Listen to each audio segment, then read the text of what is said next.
who made it.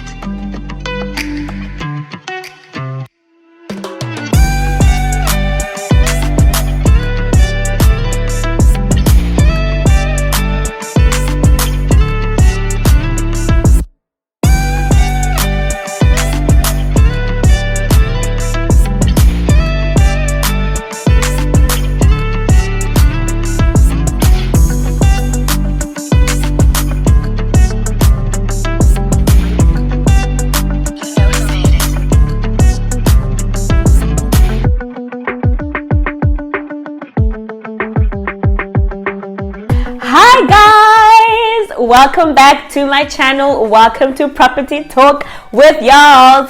If you are new to this channel, here we just talk all things property, investing and purchasing, and literally just equip you guys to make the best property related decisions.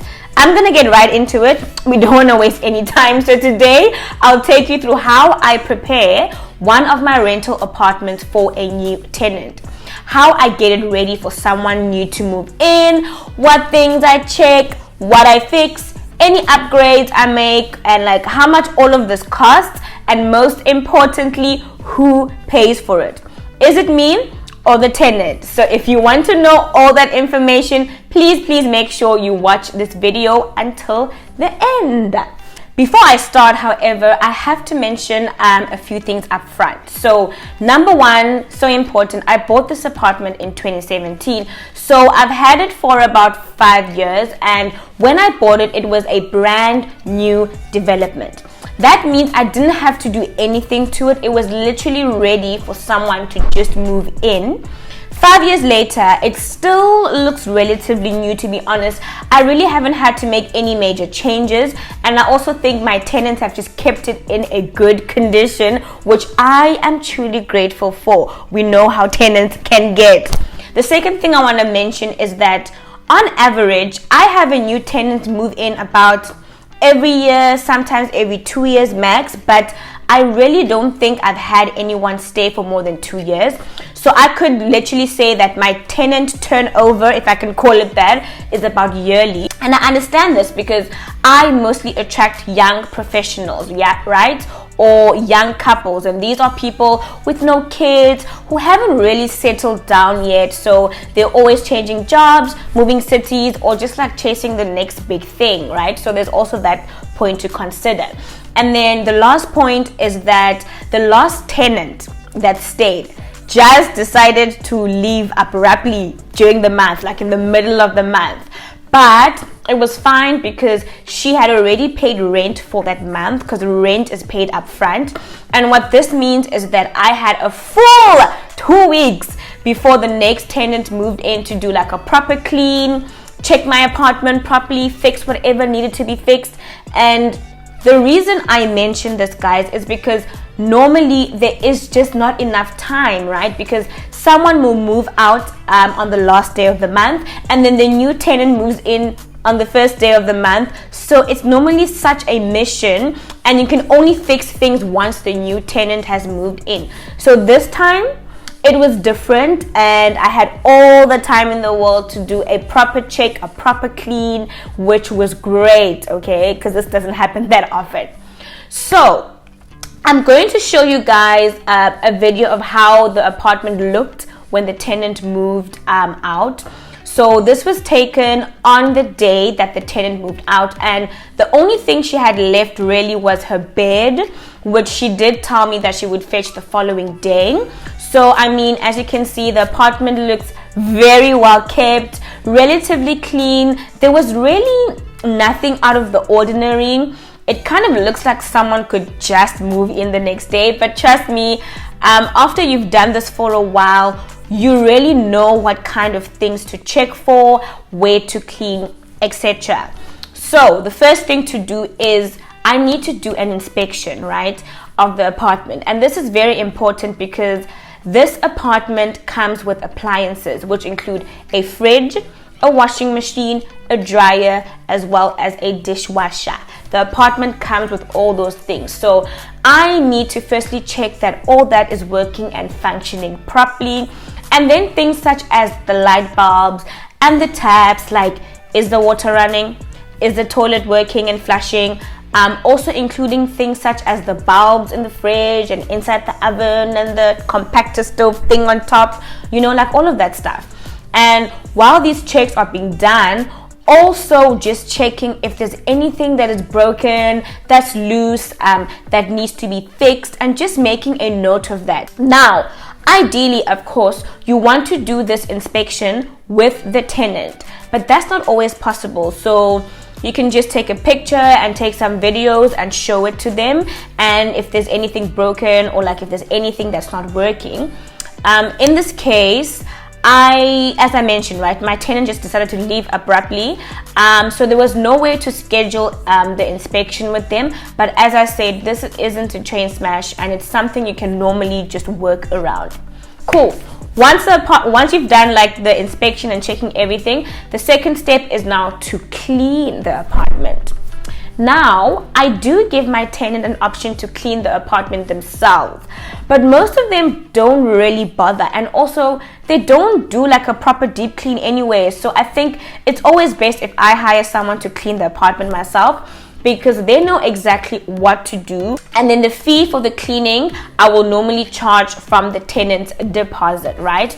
And I use the same lady who has been cleaning this apartment, the specific one, for the past 3 years, and she always does like a proper deep clean. This is like for a small 1-bedroom apartment. And when I say deep clean, I mean deep clean, okay? So like moving things around, lifting things, making sure the place is 1000% clean. So for example, we'll check the underneath and like at the back of the appliances if there's any dirt that needs to be removed or swept. And this is not something that a tenant would do, so we have to make sure, otherwise the dirt will like build up for years, and that's just like disgusting, guys.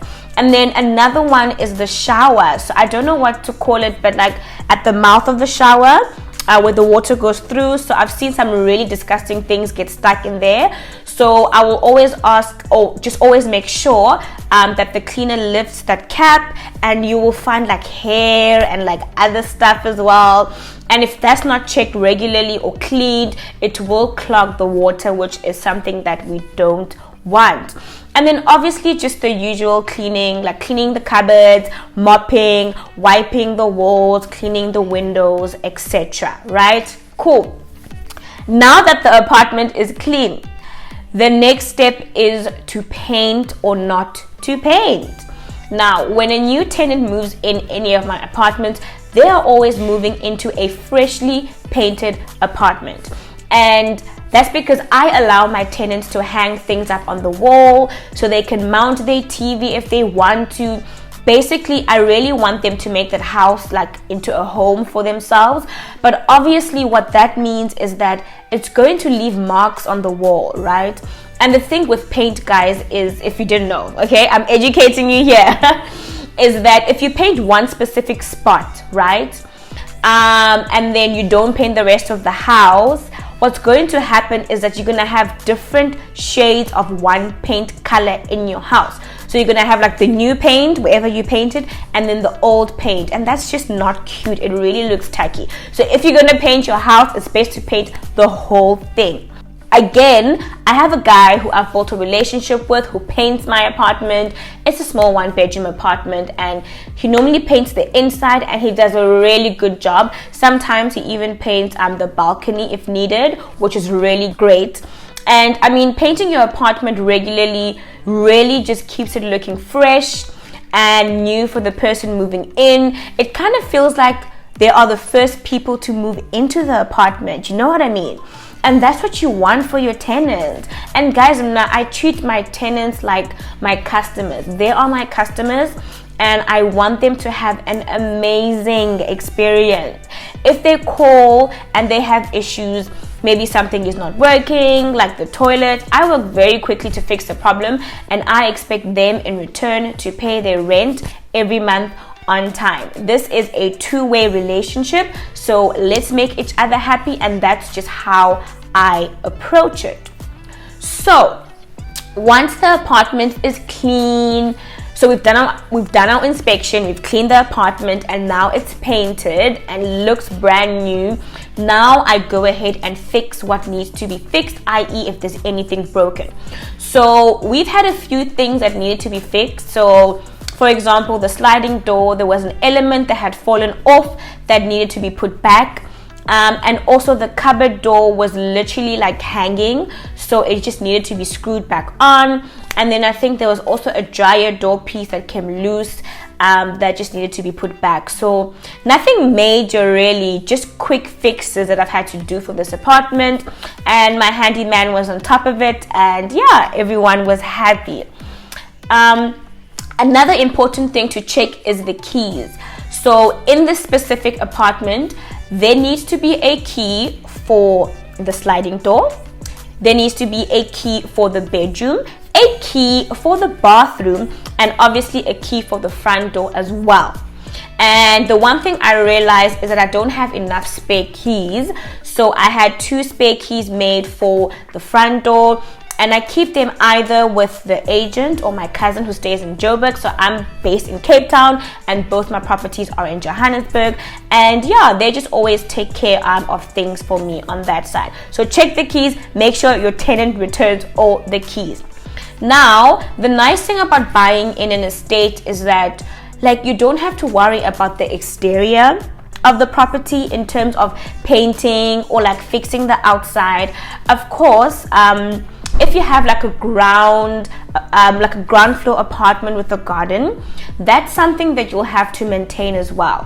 Whereas compared to if you have like a freestanding house, then you'll need to keep the exterior of your property maintained as well. Most estates will have like a maintenance or upkeep plan for apartments in the estate, which will actually detail how often it's painted, how often the grounds are maintained, the property as a whole is maintained, etc.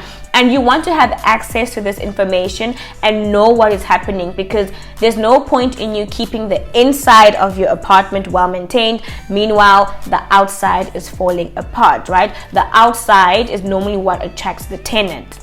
Cool. So what I'm going to do now is I'm just going to summarize the total cost of the stuff I fixed and who paid for it. So cleaning the apartment, that cost 300 Rand, and that was taken from the tenant's deposit. Then painting the apartment, that cost me 1,000 Rand and taken from the tenant's deposit. Then I had to like replace the light bulb inside and outside the oven, that was just 200 Rand. The sliding door bar replacement and the cupboard hinge, that was 200 Rand taken from the deposit, and then the extra keys that I made, another 200 Rand. So total cost was 1,900 Rand, and 1,500 Rand came from the deposit, and I paid the other 400 Rand from my own pocket.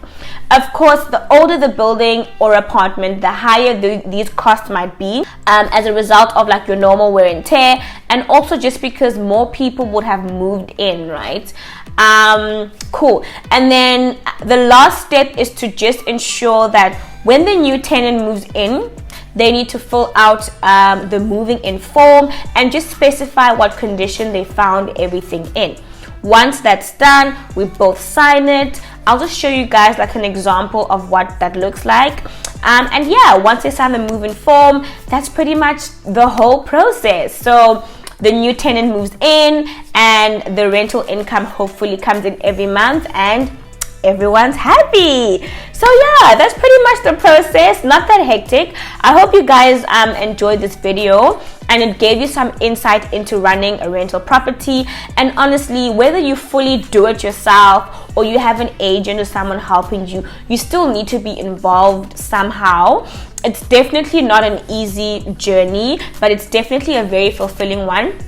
And yeah, and this is where we end the video. So thank you guys for watching. Please do like the video and do tell me if you want to see more or similar content like this as well. Cool. Thanks for watching again. Bye.